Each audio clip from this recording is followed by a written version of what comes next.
Jóvenes, ¿cómo están? Buenas tardes, buenos días, ya no sé qué hora, buenos días en verdad.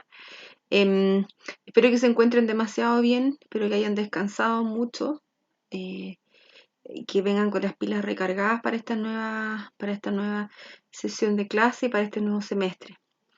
Espero que tengan ánimo y también recordarles que en esta oportunidad ya hay que empezar a cumplir más mayoritariamente con los plazos, ¿cierto? Que ya no, que vamos a tener chance para entregar los trabajos, pero los tiempos van a ser mucho más limitados, ¿ya? Vamos a comenzar la clase de hoy entonces presentando este nuevo proyecto que vamos a realizar, que va a consistir en la creación de un paisaje.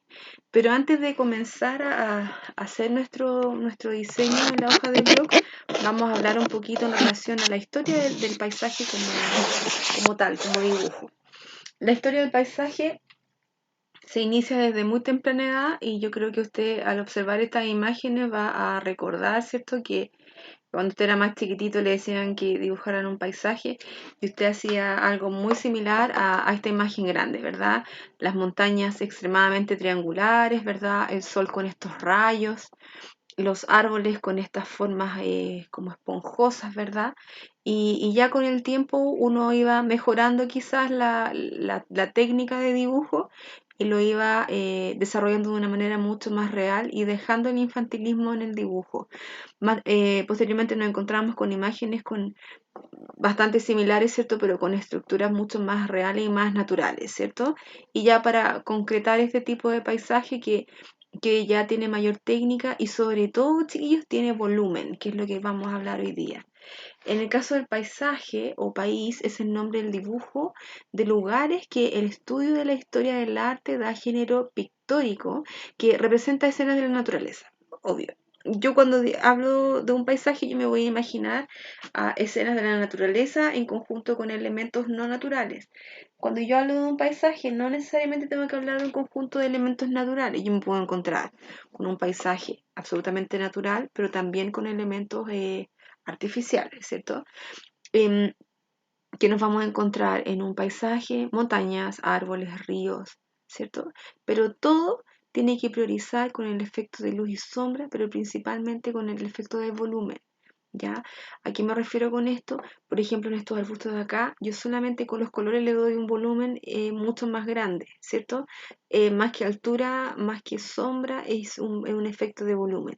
En este árbol de acá lo mismo, ¿cierto? Y por ejemplo el volumen de las ramas de acá atrás. A eso es lo que nosotros nos referimos con el concepto de volumen. En el arte visual, el volumen es la manera de tratar la tridimensionalidad de las masas. ¿Ya? Por ejemplo, en este dibujo de acá nosotros nos encontramos con una escultura. El volumen, chiquillos, se enfoca generalmente en el caso de las esculturas. No quiere decir que un paisaje no deba tenerlo, al contrario. ¿Ya? Pero sí se formalizó en la creación de las esculturas y en el concepto de tridimensionalidad, que quiere decir que tiene las caras y los volúmenes en dichas caras y en dichas percepciones. ¿Ya? Em, el volumen también es el componente principal dentro de una escultura, pero también nosotros lo vamos a considerar como un elemento principal dentro de nuestros paisajes, ¿ya? Y para finalizar este pequeño videito vamos a comprender y vamos a observar estas imágenes de paisajes, ¿cierto? Y nos vamos a dar cuenta de un sinfín de características que las cuales nosotros vamos a trabajar de aquí en adelante en clase. Hablamos, ¿cierto?, de imágenes con características mucho más reales, como lo son este tronco, ¿verdad? Con efecto de luz y sombra, ¿cierto? El volumen del agua, ¿cierto? Pero claramente, chiquillos, el volumen en un dibujo se va a tratar con luz y sombra. No tengo otra manera de tratarlo. Nosotros veíamos en la diapo anterior que el volumen en una escultura claramente se puede ir manipulando y darle esa tridimensionalidad. Pero en el caso de un paisaje, de un dibujo, no podemos darle una tridimensionalidad, sino más bien un juego de luces y de sombras. ¿Ya? De aquí en adelante bueno, vamos a dar las indicaciones en clase, ¿cierto? Pero para que vayamos recordando en la dinámica de trabajo, es que la clase 1 es de comprensión del contenido, ¿cierto? Preguntar todo tipo de dudas. Se solicita a la clase 1 trabajar y dar inicio a este proyecto en la croquera.